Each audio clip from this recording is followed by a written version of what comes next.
Home of the prodigal son, young Chad Townsend. And Chad Townsend plays on, plays to the whistle, kicks away for Valentine home. Townsend, brilliant.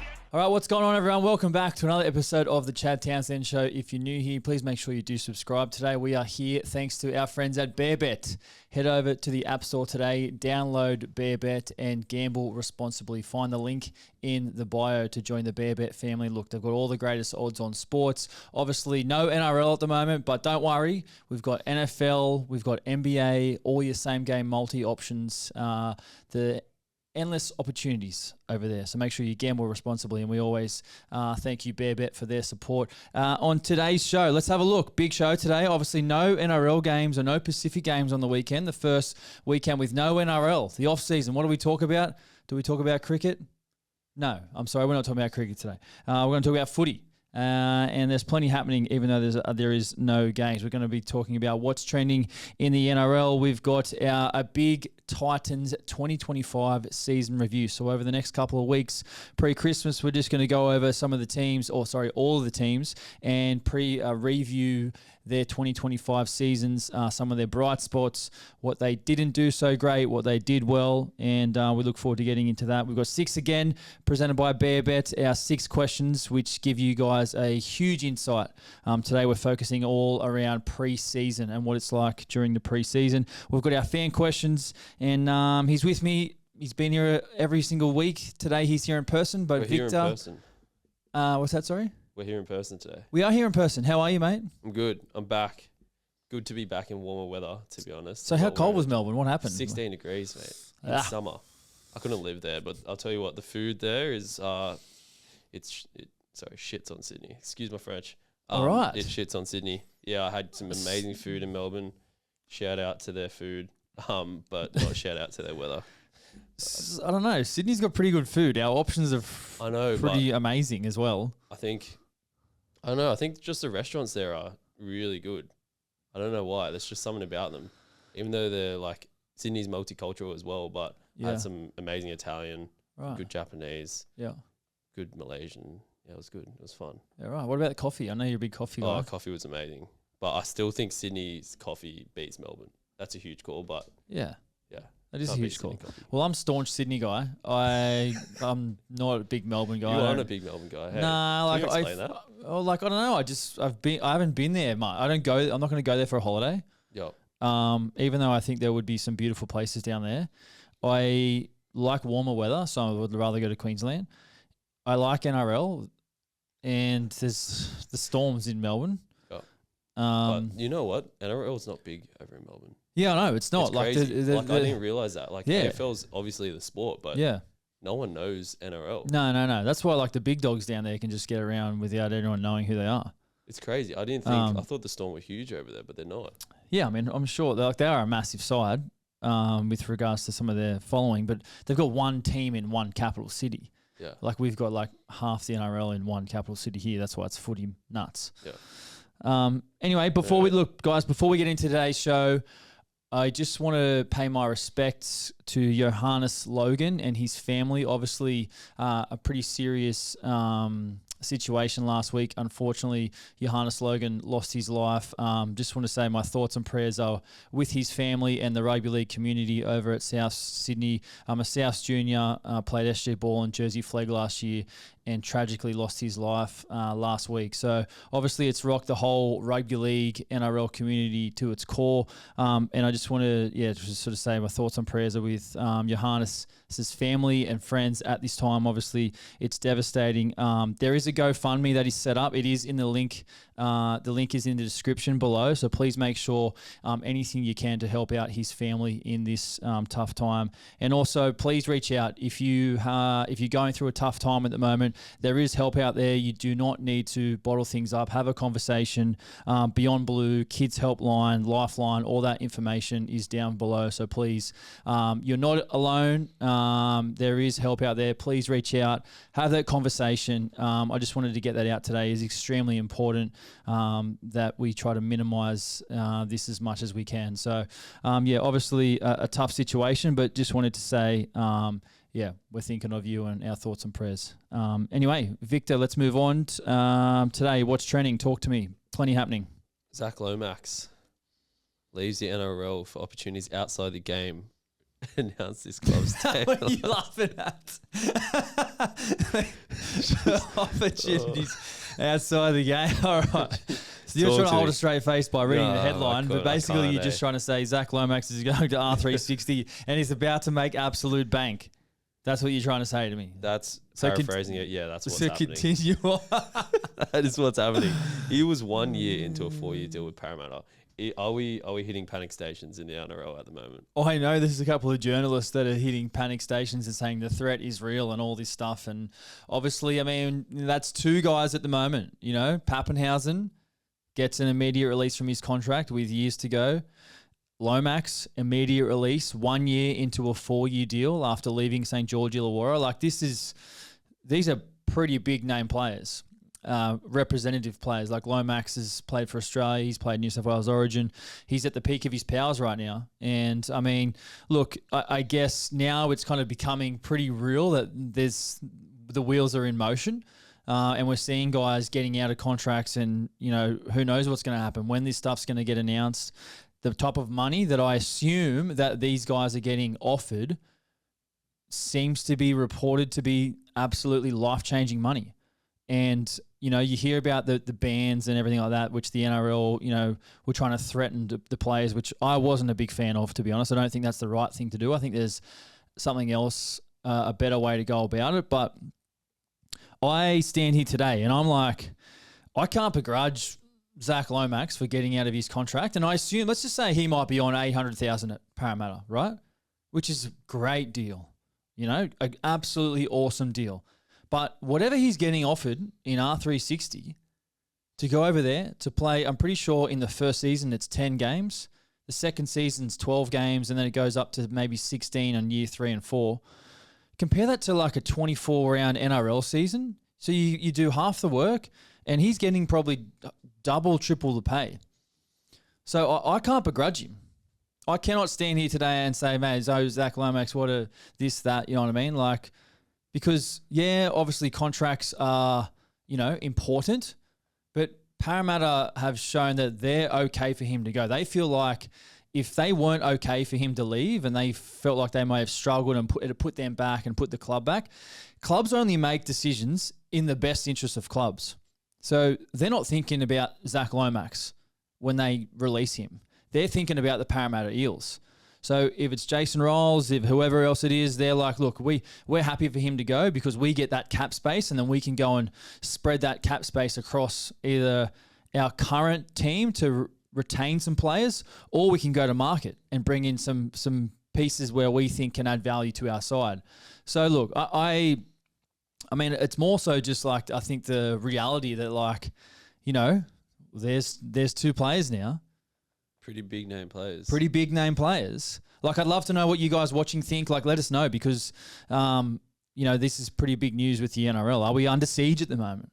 Are we under siege? I don't think so. Like, honestly, there's always going to be a next man.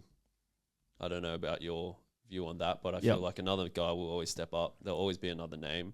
Obviously, they're massive names now, but there will be future massive names to come from these opportunities that will arise. Yep. You know what? So you're exactly right. The game moves on. Doesn't matter who you are, if you're the greatest player in the world, if you're this or that, like the game moves on. People come and go. The jersey always stays. Like you're a caretaker of the jersey. You don't own any jersey that you play in. Yep. So I think that's just the reality of where we're at the moment. Obviously, this is pretty big news, you know, with Zac Lomax. And obviously the 10-year thing, it's like if you're making $2 million, $3 million a season over 8 years, you know, who gives a crap about I mean, Zac Lomax, let's just hypothetically say he signs a $5 million deal for the next 3 years. You know what I mean? $5 million, whatever it is, $6 million for 3, $2 million a year. I don't even know. The money's just outrageous. All right, let's just leave it at that. But he might play for the next 3 years and then just be like, all right, you know what I mean? I don't. If NRL doesn't want me, then I'll just go and, I don't know, I'll go over to bloody French rugby, or I'll go somewhere. I'll go to Super League, or I'll go somewhere else. Like, I feel like people got to understand that Australian sports and athletes don't see this type of money. They don't. often. 100%. And if you get a chance to set up your family, set up the future of your family for generations, to live a life where, you've obviously put your body through absolutely everything over the course of your career, and now you get a chance to just cash in on that. I can't begrudge him. So It's a shame, but it is a shame as a rugby league fan, as a footy guy. We're big footy guys, aren't we? Big footy guys. Big footy guys. All right, let's move on. What's next? NRL reportedly weighing up a drastic schedule slash for a 20-team comp, but Wayne Bennett wasn't convinced. But what do you think about this? There's obviously playing each game once, each team once. Yep. So Origin I'm convinced. Sorry, Wayne. I love it. I've been advocating for a shorter season for a long time. 24 games in the NRL, 27 weeks. There's 3 buys in there. We've got Origin. We've got the international games now. Like, there's a lot of footy. The season is too long. This potentially new schedule, once there's 20 teams in the NRL by 2030, would see every team play each other once. You get a bye. There's standalone Origin windows, plus there's more emphasis on the international game. You see the international games at the end of the year, they're averaging around 40,000 per game to the games. Like, the international game has grown year on year over the past couple of years since Jason Tamalalo and Andrew Fafita committed their futures to Tonga. So I love that. I love the thought of the investment into more international games, because you hear the Kiwis and the Samoans and the Tongans, they want more of those fixtures. And I'm sure the fans do. See the fans that go to the games? Like, it is absolutely insane. So look, as a ex-player, I know the demands of the game, and the demands are more than they've ever been. So shortening the season, and that way we will have more emphasis on every single game, because you and I know there's games in the year around Origin where your best players are rested and the fans go to a game and they might want to watch one of the best players who's just played Origin, but he's not playing because he's backing up 48 hours after the game. Like, playing 2 games in that 48 hours of that intensity in 2026 is insane. You just cannot do it. The speed of the game, the soft tissue, the contact, the intensity, like, it is crazy. That's why I'm a big fan of it. I just think it rewards the fans. The quality of the game is going to be maintained. And I know there are some people out there that talk about, or players may lose some money because there's less games and whatever that are putting out there. Like, that doesn't worry me. That's been a threat for a long time, but the game is in the best position it's ever been. There's more money in the game than there's ever been. The game is only going up. The next TV rights deal, if the NRL do a good job at negotiating it, now that we've got the streaming services and all that sort of stuff interested, like, it should be only going up and up. So players are going to get paid more money. So I'm not concerned about, the loss of potential income for the broadcasters with that, because they'll get that money back with regards to some of the international games, international window, and things like that. So that's where I'm at. Victor? It's a really good point. My biggest concern was the broadcast rights, but your point in saying that more money will come from these international fixtures is... Yeah. If we get it right, man, the international Samoa, Tonga, it's must-watch TV. Yeah. It is must-watch TV. Like, plus, you get the best players playing those games. Yeah. Plus, the NRL makes the money from the international games, right? Not the NRL controls all that. Yeah. They control that, yeah. So they're cheering. They're cheering. They control everything. They're cheering. But yeah. All right, what's next? What do we got next? Raiders boss Don Ferner makes a claim that the NRL rigged the draw for the Broncos. Rigged the draw. Rigged the draw. Thoughts on this? Thoughts on the NRL draw for 2016? Vlandis came out and said they used AI to design the draw after Backlash in 2025, but I don't know what AI they're using if this is how it's played out. The Broncos get 14 games at Suncorp, and both the Broncos and Dolphins have away games during Magic Round. Yeah, look, obviously the NRL draw has just been dropped, and Don Ferner hasn't minced his words in that quote. The rigged draw, and I understand like the use of AI, and I can only imagine how hard it would be to sort of put all that information into the draw and then get it out. Obviously, I do think it's unfair advantage that the Broncos get 14 games at Suncorp. Like, that is just crazy. You know what? And it's probably 90% of them are probably on a Friday night. Like, that's the benefits of being a big club in one of 3 or 4 clubs in one state.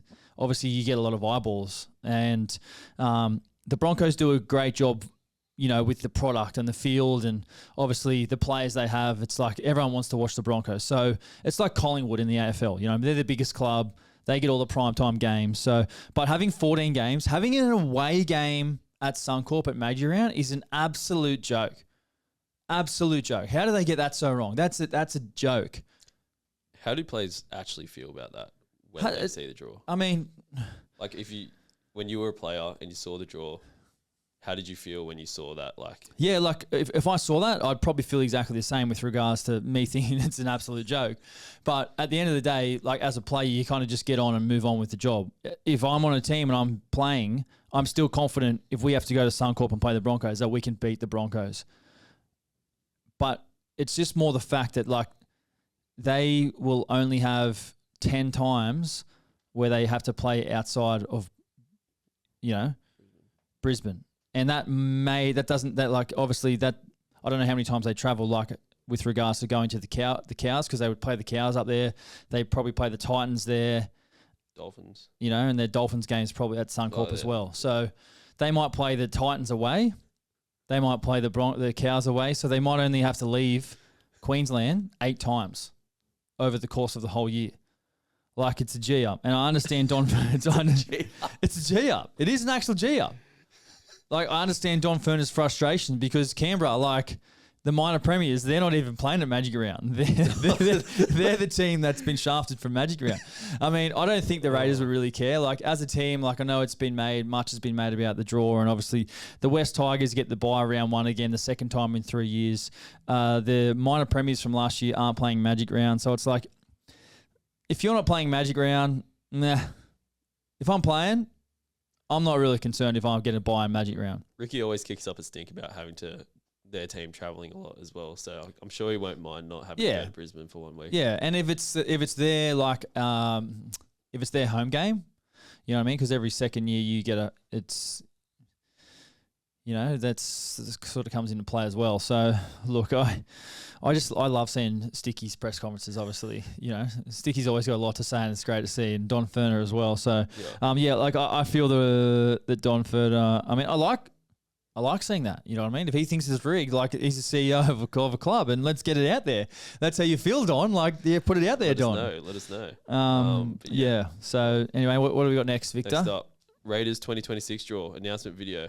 Have you seen this? Oh yes, I have. That's what. I want to say congratulations, mate. I heard recently, playing for the mighty Monavar Raiders, you won Players Player for your teammates. So good on you. That's a great achievement. Massive congratulations on the arrival of your son Sione. He's been behaving and settling in with his brothers, bro, which is amazing, man. Hey, Ethan, how are you, mate? Here you're playing Junior League and hoping to play for the Blues one day. G'day, Matt. It is Toby Rudolph. Oh, mate, that is so just good. Absolute cracker. So good. Mate. So for people who may not know, who have just seen that and they're wondering what the hell is going on, so there's a platform out there where you can like get messages and basically pay athletes, celebrities, to send happy birthday wishes and whatever, and they charge a fee based on who they are and their profile. The Raiders have gone to that platform, paid for these messages, and written in there, "Oh, can you send all these types of messages?" So then these NRL players have got these messages and started reading what the Canberra Raiders have told them to tell them. So they've obviously put it in there with some small changes around what it could look like and made the changes on the screen. Well, I think it is so creative. I think it is absolutely amazing. And I think they won the draw release because I think like the NFL have always done a fantastic job at releasing the draw over there. But I think the Raiders win. Yeah, 100% the Raiders win. Were you cracking up the first time you saw it? Yeah, that was so good. I feel like the draw announcement videos are getting better every year. They're getting better, yeah. The Cows did a good one. They had like an actual drawing of each player or something. each opponent's like a little mascot of the opponent, which was pretty cool. And the Storm did a good one. They did some cooking stuff, and but I think the Raiders, smashed it out. The Raiders absolutely smashed it out of the park. Absolutely awesome to see. Good stuff. Titans season review. Yeah, here we go. So the main part of today's podcast, guys, like I said, we're going to do a 2025 season review. We're going to look at each team and their season. We've already done the Newcastle Knights a couple of weeks ago. We obviously had a bit on with the Pac Champ, so we've picked this back up, and the Titans 2025 season review. So obviously finished in 16th position, second last on the ladder, just in front of the Newcastle Knights, who won the Wooden Spoon. Now for the Titans, they had 6 wins for the season. They by an average winning margin of 12 points. So when they won, they actually won quite well. The thing was they didn't obviously win many games. They had 18 losses over the course of the season, and that saw their coach, Des Hasler, sacked. Now, obviously, you heard about the clauses that were in Des Hasler's contract. If they don't make the finals, then he would be open to be sacked or moved on, or whatever you want to call it. But yeah, they made the decision to move on from Des Hasler. Obviously, the Titans over the past couple of years have moved on from a couple of coaches as well. So, and then have obviously in that period signed a new coach as well, Josh Hannay, which we'll get to down the road with regards to the 2025 previews. Points for the 2025 season, 520 points for. That's an average of scoring 21 points per game, which ranks them 11th in the competition for their attack. So the 11th best team in the competition for their attack. Obviously, they've got some exceptional attacking weapons. Obviously, AJ Brimson, Jaden Campbell, which were both highlights for them this year. Their points against, this is where it gets pretty depressing if you're a Titans fan, to be honest. I don't know why you're... well, it's... there's an old saying that defense wins games, and the Titans wasn't their best subject. 719 points against for the Titans. That's an average of 29 points per game. So every game they play, they're going out there, they're conceding an average of 29 points per game, which puts them last ranked defensive team in the NRL. So for me, whenever I saw the Titans this year, there's no doubt they've got some attacking threat, but I just feel like they lacked a lot of concentration and with regards to some of their defense. They'd be in games, then they'd go do something silly and get out of games. And their defense, I don't know whether it was, their systems or, personnel or whatever it was, but when you've got the worst ranked defense, it is not fun for you the following year because all you're doing is defense, basically tackling, and probably, 60% of their drills moving forward will probably be defense-based drills. They conceded 50 points twice in 2025. Now, obviously, there's that old saying, if you concede 50, you can't win the comp. They did that twice. They had a differential of minus 199. Their top try scorer was Phil Sami. And obviously there was some discussions around potentially him moving to the Dragons over the course of the offseason. Now that didn't happen, but 15 tries is no easy feat. That's a pretty impressive number for Phil Sami. Top tackler this year was Sam Verrills. Obviously, when you're not that good of a side, you tend to make more tackles, and it's not really great that your hooker is making all of them. You kind of want to try and save him. Obviously, he's a smaller player, but Sam Verrill's always, a bit of a seasoned veteran now. He's always done a pretty good job in the middle there, holding it up. He was the top tackler for the Titans. Twice this year, they lost 5 games in a row. So for the Titans, that means a real thing around their consistency issues. Obviously, to lose 5 games at the start of the year in a row, to lose 10 games at the back end of the year, when you get in that rut and you lose, it's a habit. And if you can't fix that, it's it's really, really tough to get out of. So consistency issues for the Titans, I feel like they've had that for a long time. And, that didn't help them over the course of the year. Unfortunately, Keanu Kinney, who absolutely played phenomenal in the Pac Champs. I thought he was a real difference maker, especially in that game against Tonga. I thought he was fantastic. He only played 3 games this year with a back injury. So that was probably a real disappointing aspect for the Titans that we didn't get to see much of him. Obviously made his made his return at the back end of the year slowly off the bench and then moved his way into that number one position. So, over the course of that time when he had that back injury, the Titans actually gave him a long-term extension, a long-term contract. So he's locked into the Titans for the long-term future, which is great to see. And I think he's going to be a massive part of this club and the rebuild, which we'll get to, once we do the season previews next year. But look, I think Kinney and his ability to get in the game and provide the Titans that spark in attack will be massive for them, because you could just see, they used, Jalen de Groot play a little bit of fullback, and, he played a little bit on the wing, and obviously Brimson as well.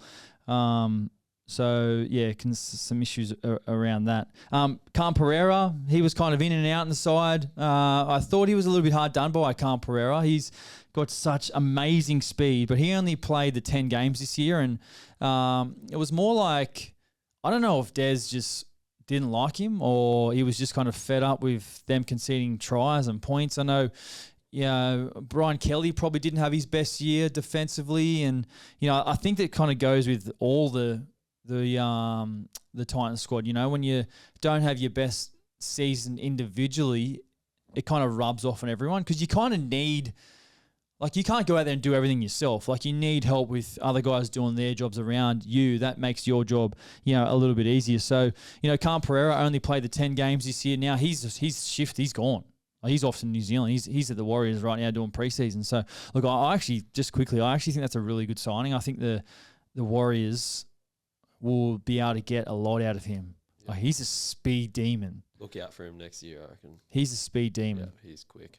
So, Victor, if we can just get the rest of the Titans team up, if you don't mind, because they're in the middle. It seemed like, obviously Tino's always does what Tino does. You know what I mean? He handles a lot of the workload, and you could sense a little bit of his frustration at the back end of the year, especially when they made that call around Des Hasler. And, it was almost like if you always do what you've always done, you always get what you've always got. And Tino, wants to win. And I think that's why he's made that call around wanting to see what's out there with regards to his contract. And, obviously he's got the options in his contract as well, so what he's gonna bring, but he wants to see a little bit of change as well. And obviously, Mo Fodawaker, he had a pretty strong year, played for Queensland, and this is a pack like those two, if those two are in your pack, it's a pretty good forward pack.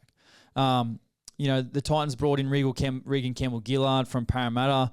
He only stayed that 1 year. He's off to London Broncos in Super League. So I'm not sure sort of what happened there. And, as well for the Titans, well, Chris Randall, he actually is a hooker, and he was forced to kind of play on the edge in the back row, especially a lot at the back end of the year. So, obviously filling that gap. I thought they lacked a little bit of depth. Obviously, when you've got to use someone use a hooker, Chris Randall, who's a goer, who's actually, fit as, can play the game, but obviously playing out of position on the edge, that's quite a tough ask. So, for him, I thought as well, Beau Fermor, I thought had a pretty good year, played every game this year, Beau Fermor. And Carter Gordon as well, that recruitment over from, rugby union. He only played the one game. I'm pretty sure he had a back injury, Victor, which kept him out pretty much all the year. He's back with the Wallabies and back with rugby union already. Obviously, Kieran Foran played his last season as well. Yeah, he played the 15 games, had a couple of niggling injuries. Obviously, we know how his season finished with New Zealand, and that obviously leaves a vacancy next year for what the Titans look like, and whether it's Kinney at fullback, Brimson moves to 5'8", or whatever. We'll have a really good deep dive in that next year with the previews. But some bright spots for the Titans in 2025. Now, look, when you come second last, there's not really that many, but we found two players who we thought were the absolute bright spots of 2025 for the Gold Coast Titans. And the first bright spot is Jaden Campbell.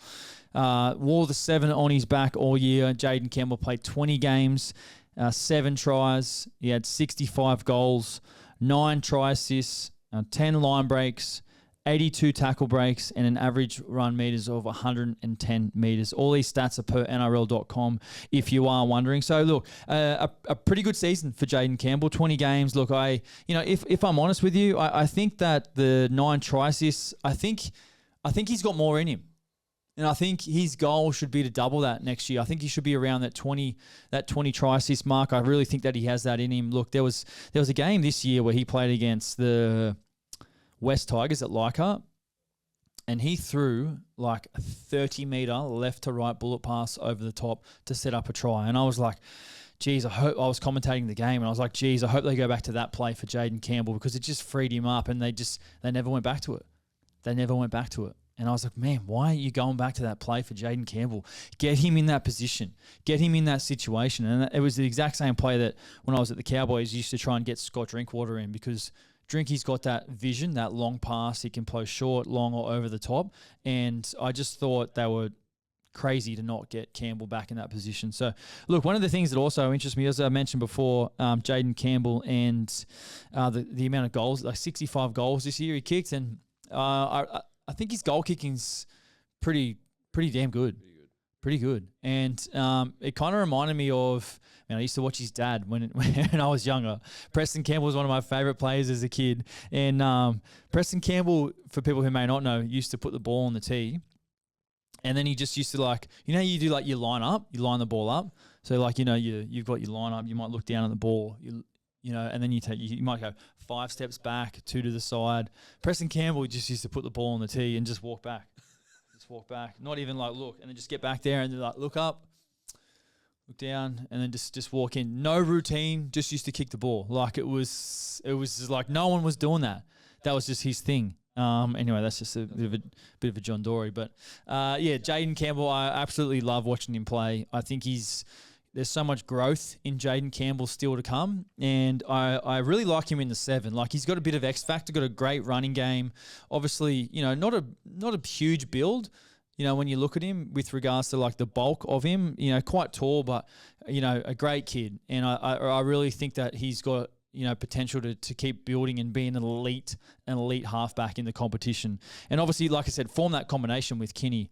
That'll be super important for them. The next bright spot we had for the Gold Coast Titans was AJ Brimson, Victor. He had a tremendous season, I thought, in 2025. And AJ Brimson, who's sort of struggled with injury over the past couple of years, hasn't been sort of available for the Titans, over the course of his career. So in 2025, AJ Brimson played 23 games, and the previous couple of years, 2024 he played 13, 2023 he played 14, 22 he played 22, and 21 he played 18.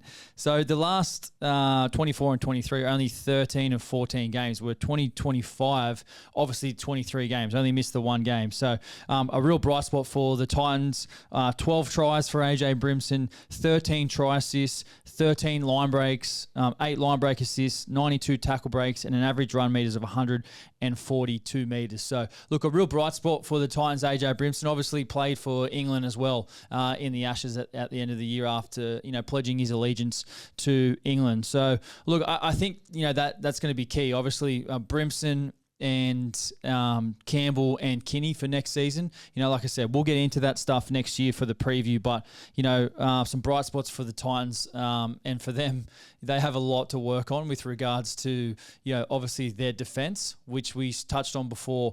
That last ranked defensive team in the competition. So look, not great if you're a Titans fan, but obviously we do know the changes that they've made. They've changed coaches, they've changed their GM of football, they've made a lot of changes, and that'll be really interesting to get into for next season. Anything to add there, Victor, from your end for the Titans before we move on? No, I think you pretty much touched over it. You saw their attacking numbers were sweet. Yeah, 520 points scored. Yep, was up there with some teams in top 4. They just couldn't defend. Yeah, 720 points defended is just not good enough. So if they can wrap that defense up, I reckon they'll be contending at top 8 next year. Yeah, for sure. I mean, that's a big call. If they can wrap that defense up, they can contend for top 8 next year. I don't think they'll be around the 8 next year at this stage. But I mean, we'll get into that next year. I don't want to go too in depth about, talking too much about next year. I want to kind of focus a little bit on what they've done this year. And so you've got them for spooners next year? No, I'm not revealing my wooden spoon for next season. And I used to, yeah. Anyway, I don't want. No, we'll keep it for next year. We'll keep it. All right, let's move on. What do we got next? 6 again. Questions presented by BearBet. All right, let's go. 6 again, presented by BearBet. Talk to me. First question. What do we got? What was your hardest preseason you've ever done? So, wow, good question. First one, probably, I don't know, man. Every single preseason I've done has been hard. I just think that maybe the last 4 preseasons I did over the back end of my career were harder than the hardest ones. Obviously, I was getting older. The wear and tear I'd had in my legs from the Ks I'd already run over the course of my career. The little niggles that you get over the course of your career. And I think it all sort of builds up. You know what I mean? When you're a kid, you do so much training and you dedicate so much time to training. And then obviously you're a part of a team. You got to do your team training. You do that for 25 years, once you're a kid and you sort of start training properly. Like, it takes its toll once you get to like mid-30s. So I just feel like the last couple of years, obviously as the demands have gotten more with the NRL, they've been hard. I found them quite hard. I still felt like I ran really well. Like, my running is fine. Running's always been fine for me. I feel like I've been able to cover the Ks. I've been able to do the GPS. I've been able to, get the meters per minute and all that, get my times for your 1.2 and yo-yos and all that. I still tested really well with that. It was more so like, you obviously lose a step in speed and things like that as well. So probably the last couple, I'd say, to answer. Comparing that first ever preseason in the NRL to your last ever preseason, what type of demands or expectations were different? Well, back then it was like you didn't have GPS. So the things you see on the back of the guys' jerseys in games, they monitor basically all your metrics of how fast you're running, how far you've ran, the meters per minute you cover. They cover all that data. So we didn't have that back in the day. So it's just like you can just go and do a training session. No coach, no trainer knows how far you've run, how fast you've run, what you've done. It's more like you just train. And obviously, you think about what it was like before I even started playing. Like, it would have been absolutely crazy. Where now you can actually, everything's sort of tracked. How much Ks you've done, how fast you've ran, high speed running. Let's pull this guy out a little bit because you've ran very fast here, and you can sort of manage guys a little bit better. But preseason, the thing is, like, back in the day, they used to rest the older guys from preseason. Where now it's like everyone does everything. No one sort of sits out now. So there has been a lot of changes, though. Contact, professionalism, Ks, speed to where it is now, for sure. Yep. What is this time of year like for players in preseason? It's tough. It is unbelievably tough. Long days, usually up at 5 a.m. You're in the building. You got meetings. You got stretching. You got a full schedule of a full day. From field to weights, wrestle, conditioning. Like, there's 4 sessions a day. Most people maybe just train 1 session a day. You get up in the morning, you go to the gym. You get up in the morning, you go for a run, you've done your daily exercise. NRL players are doing 4 sessions a day. Like, it is absolutely crazy. So you obviously covering, up to 10 Ks on the field. Then you've got your gym. So it might be whether it's legs or whether it's upper body. Like, you've got your own, you've got your gym program. Then you've got your wrestle, and then you've got your conditioning later in the afternoon. So, I just remember last year I was up at 5 for the Roosters, and I was home at 6. Up at 5, home at 6. Yeah. 4 sessions a day. Like, it is long days mentally. Like, that's, you see some players like trying to have a sleep at lunchtime, like, because they're just exhausted, man. And you got to try and get all your food intake in. Like, you got to try and eat to try and keep that energy going, because otherwise you really struggle with the output and energy at training. So, I lastly on that, anyone who gets through an NRL preseason is an absolute tough hombre. Like, you're tough. If you can get through an NRL preseason, you are unbelievably tough. Unbelievably tough. Just quietly, I did 17 of them. I reckon I could do one? Hell no. Thanks for that. Honestly, I don't reckon 95% of people could. You've got to be tapped. You've got to. I swear, I'm not G'ing up. You've got to be tapped to get through a preseason. Should we do a little episode where I go to one of the sessions and try to get? I can take you through a preseason day if you want. Let's do it. Yeah, I'm down. You wouldn't survive. I'll do it. You would not survive. I'd love to see it. Right. How did you get through those tough times in preseason? I think mentally you have to really focus in on like your motivation. Like I was really big on if there was times that we needed to make, I would make those times. Like there was nothing that would stop me that would make me making those times. I didn't want to be that guy that ever sort of let anyone down or got a team a penalty or whatever. So I always ensured I made those times. And I don't know, I was professional. I was fit. I trained in the off season. I came back in good shape. I enjoyed training. So I was prepared for those tough times. So look, there were some tough times. The thing I found when I was running with my eyes closed, like that's when it was hurting me. If my eyes were closed and I'm just running and my technique looks awful because I'm so fatigued, like it's just like, man, that's when you know you're in a world of hurt. But I think it's more like you just have to get it done. Like no matter how hard it is, you just go. And mentally, like I feel like I'm mentally trained enough where I've got that mental strength to keep pushing and do hard shit and things. You have a habit of doing things that people don't like to do, or that if you have a habit of doing the things failures don't like to do, like that's how you win. That's how you get to where you want to get to. Love that. What extras do NRL players do outside of training? Yeah, I think nowadays it's more professional than ever, especially in the off season. Like you see a lot of guys going down the park and running themselves, or whatever it may be. It can be anything with regards to your own specific needs, whether it's stretching, whether it's weights, whether it's, I don't know, you've had a certain soft tissue injury, you want to get stronger calves, stronger hamstrings.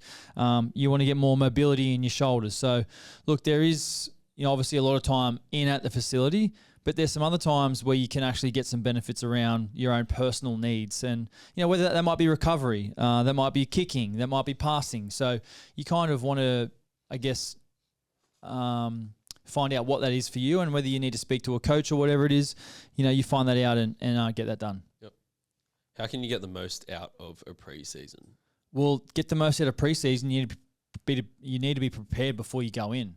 Like you have to be prepared before you go in. If you're underdone, you won't be able to meet the demands of what preseason has to offer, because it is, like I said before, it is unbelievably hard preseason. It's not easy.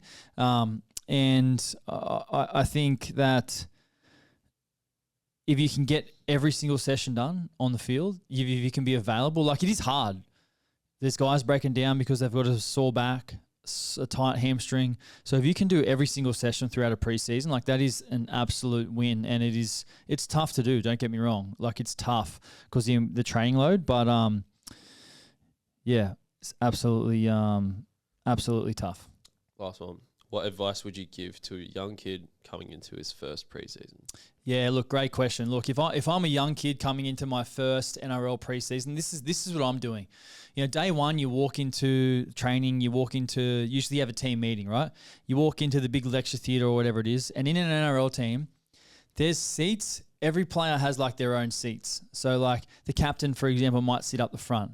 I don't know, the veteran front rower might sit in the second row, one in. Like that's his seat. So as a rookie, you walk in, it's like you don't really want to sit in anyone's seat. Some of the rookies just walk in, they just sit wherever. And then, the veteran might come in and you're sitting in his seat and he'll just tell you to get out. So once you kind of know where everyone's seating and everyone's sitting, my advice to a rookie would be, if you're a rookie front rower and there's a veteran front rower who's sitting in the second row, in the middle, and there's a vacant seat next to him, if I'm you, I'm going to sit next to him. And I am just asking him, whenever we're in team meetings or watching video, I'm sitting there with my notepad and I'm asking him questions and I'm writing everything down and I'm learning from him. I want to learn how to be an NRL player and how I can sort of grow.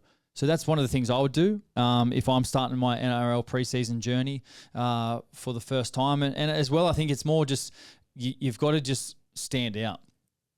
At the end of the day, you need to stand out.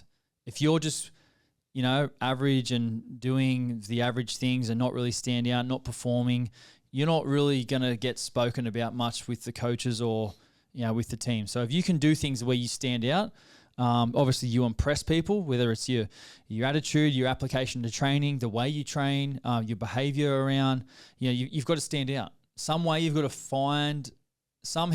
find a way to stand out. Love it. Next up, fan questions. Fan questions, let's get it. Let's go. Do you think that Rabbitohs will sign Tui Kamikamica on a 5-year deal? No. A 5-year deal? Who's asking this question? Because Mark.Silva. And I think he's still unsigned, to be honest, but I think he's going to sign again with the Storm. It just hasn't been announced yet. And because obviously they've got some cap space now with regards to Pappenhausen and Nelson leaving. So I think he stays at Melbourne. I don't think he leaves. Yep. Who would be an ideal signing for the Melbourne Storm in 2026 and beyond? Well, no one really next year that would go there now because of where we're at with the league season and obviously teams having their players and their contract lists and everything. No one's going to release someone to go there for next year, I don't think, at this minute.